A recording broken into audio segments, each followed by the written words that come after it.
现在已经是2025年的1月多了。先在这边祝大家新年快乐，祝大家在新的一年都能够买到自己的梦想车。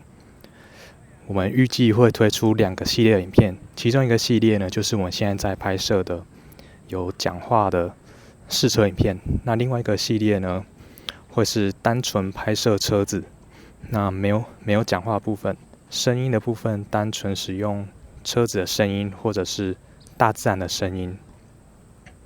那可能也会加入一点音乐。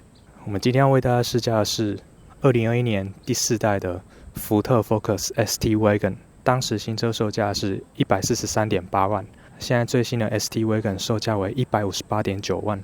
那待会也会来看看第4代的 ST Wagon 跟 4.5 代的有哪些差异，到底这15万值不值得。首先先看到车头可以看到一些 ST 专属的套件，像是水箱护罩，还有侧边下缘这边有 ST 专属的灰色类金属的烤漆饰板。那这个我个人是认为用这种灰色类金属的烤漆呢，比一般的 Focus 质感提升了不少。当然还有 ST 的专属的厂徽。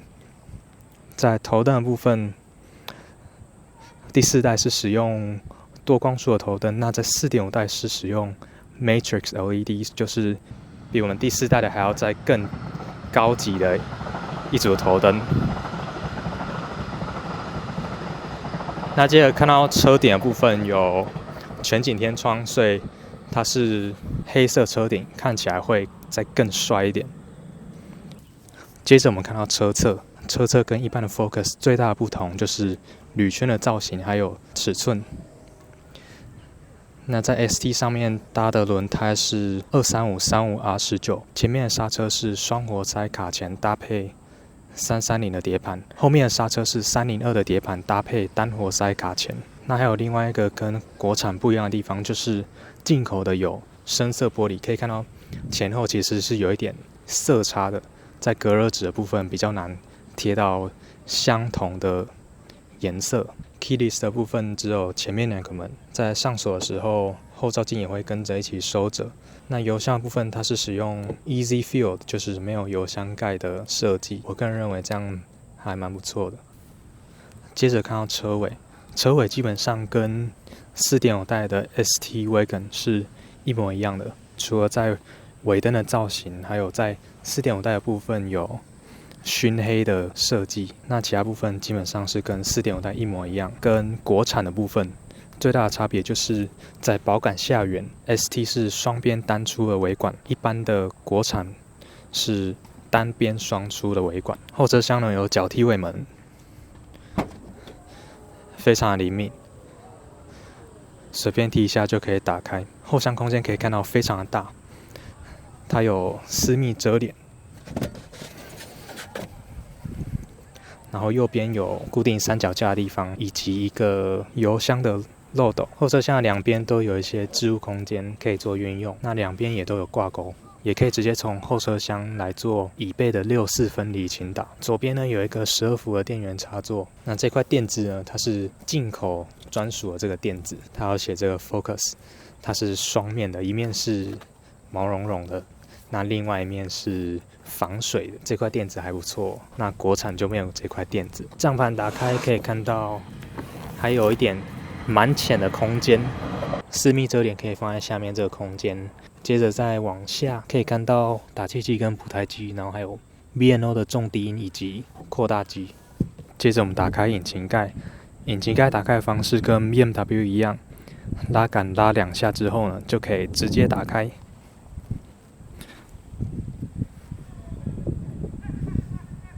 打开之后没有油压顶杆，但是有隔热棉。打开之后可以看到是一具 2.3 升直列4缸的 Ford Performance EcoBoost 引擎，最大马力280匹，最大扭力 42.3 公斤米，0到100加速 6.1 秒。搭配的变速箱是7速自排。那这具变速箱呢，它其实是跟国产 Focus 上面是搭载同一具的变速箱，只是说它跳过了2档，所以从原来的8速变成了7速。然后接下来我们看到内装的部分。接下来我们看到内装，首先打开车门可以看到，它会自动伸出这个车门的防护条，它是透过机械的运作方式。当我们关闭车门的时候，它会有一个东西在车门里面那里会压下去，然后它就会自己收起来。我认为这是一个蛮棒的一个设计，只是说它作动方面会有一点异音，会让开门的声音变得不是这么的好。门板材质呢，上面这边是不是很软的软质塑胶？那到这边都一样，这边的材质都一样，只有到这里是比这边再更软的软质塑胶，然后下面这边呢是硬质塑胶，这边跟喇叭的旁边都是硬质塑胶，然后杯架这边呢是有点绒毛的，可以降低一点噪音，然后这边呢全部都是硬质塑胶。后门部分呢，上面这边是硬质塑胶，然后只有这个放手的部分这边是软质的，然后这边呢一样硬质塑胶，硬质塑胶，下面也是硬质塑胶，到喇叭的附近也是硬质塑胶，然后制杯架一样有绒毛。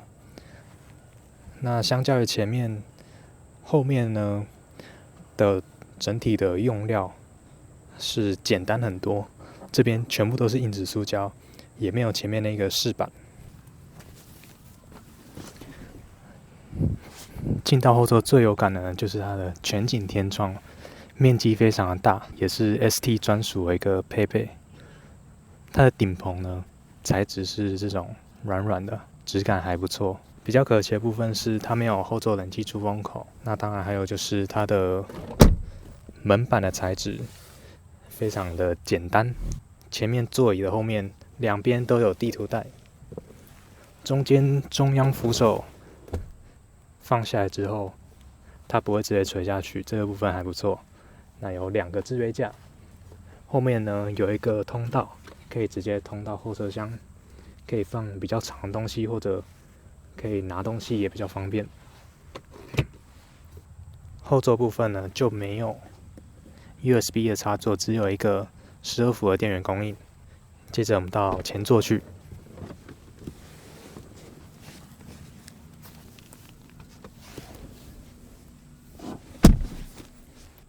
进到前座之后呢，跟国产最大不同就是这2张 Recaro 的座椅是第4代 ST 专属的座椅。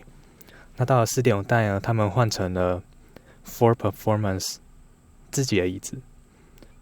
那我个人感觉呢，好像是 4.5 代的 Ford Performance 的座椅比这个 Recaro 的座椅还要更好，因为他们有电动的调整，还有腿部延伸的调整。这2张 Recaro 的座椅比较可惜的部分就是它只能手动调整。虽然说这2张 Recaro 的座椅支撑非常好，但是副驾在坐起来可能会没那么舒适，因为它两边的这个支撑非常高，手可能会比较难放。在仪表板的部分，它的材质是这种稍微能够按下去的这种塑料，几乎可以说是硬质塑料。那这个饰板呢是一格一格这种饰板，然后这边呢都是硬质塑料，这个部分是稍微能够按下去，但是也是蛮硬的塑料，这边是完全是硬的塑料。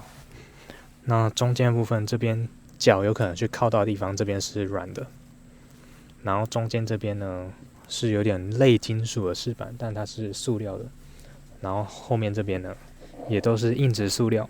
前面有一个无线充电板，以及一个 USB， 还有一个12伏的电源供应。手套箱打开有一个零钱盒，里面也还有一个 USB 插座，空间呢蛮小的。内装总体而言，用料呢大部分都是这种比较普通的塑料，没有什么特别 fancy 的部分。在上面的部分，它有一个全景天窗，但对前座而言其实是看不太到的。这个全景天窗主要是坐在后座呢才比较有感。我个人认为它这个全景天窗有一个很大的缺点，就是它的遮阳帘呢，它没有办法完全的遮光，它的遮阳帘是会透光的。今天你都已经要把这个全景天窗给关起来了，那你这个遮阳帘居然还会透光。方向盘下面有一个 ST 的标志，然后方向盘的粗度呢，也算是比较粗的设定。它的车缝线是白色的，第4代的车缝线是白色，但是到了 4.5 代 ST 它又变成了红色。空调是双区恒温空调，中央萤幕是8寸的 Sync 3系统，有线的 Apple CarPlay。在 4.5 代的部分，它有 Sync 4系统，是13寸，然后有无线的 Apple CarPlay。仪表板部分是12寸的全数位仪表。在2025年式的 4.5 代也有做一些界面的更改。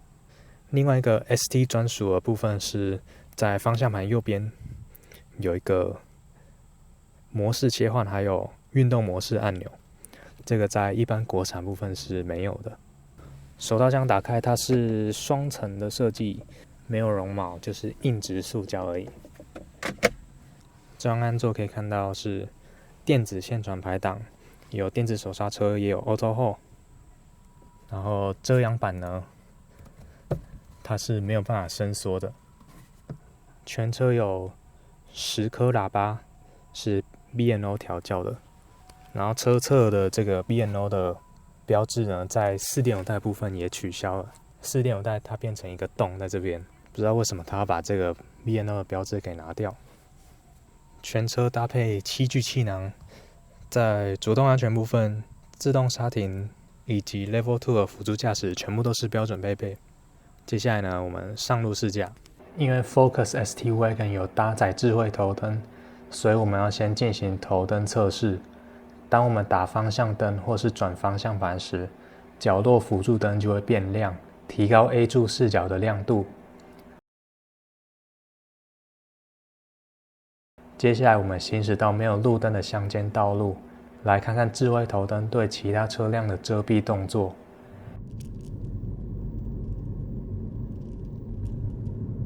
因为现在前面远方有一台车，所以它只启动了左右两侧的远光灯。这时候对向来一台车可以看到它的光型变化。现在进入了全黑的地方，前面也没有车辆，所以就启动了全部的远光灯。前面这个弯道可以看出，转动方向盘时，头灯也会跟着转动。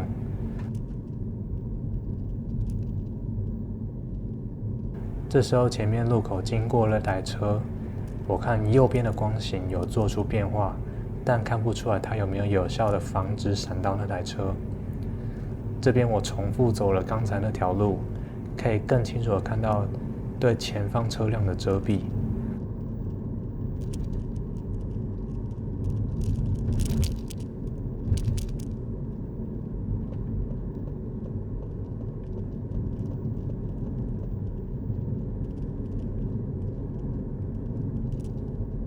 也可以更清楚的看到转向头灯。转过来之后，这个地方我可以清楚的知道它已经闪到前面停红灯的机车了，因为它到这边才关闭正前方的远灯。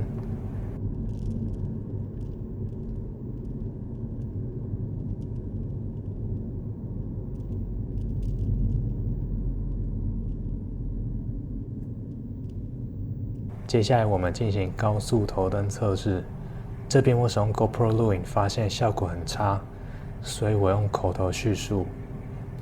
我发现它有个很奇怪的设定，就是当我行驶在高速公路时，它不会单独启动左边的远光灯，但是在快速道路上就会。在高速公路上只会启动右边的远光灯，或者是完全没有车的情况，才会启动全部的远光灯。在试驾新的之前，我们先来听听喇叭还有方向灯的声音。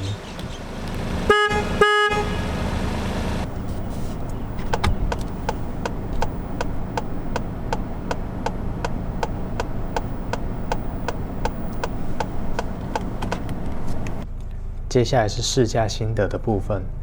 ST 的 Auto Hold 在起步时的油门控制需要比较细腻，所以我个人会比较偏好不使用 Auto Hold。在刹车的控制上 ，ST 也需要比较细腻的控制。它的刹车制动力道还不错，但不是很线性，需要很细腻的控制才能做到接近无感刹停，尤其是冷刹车的时候。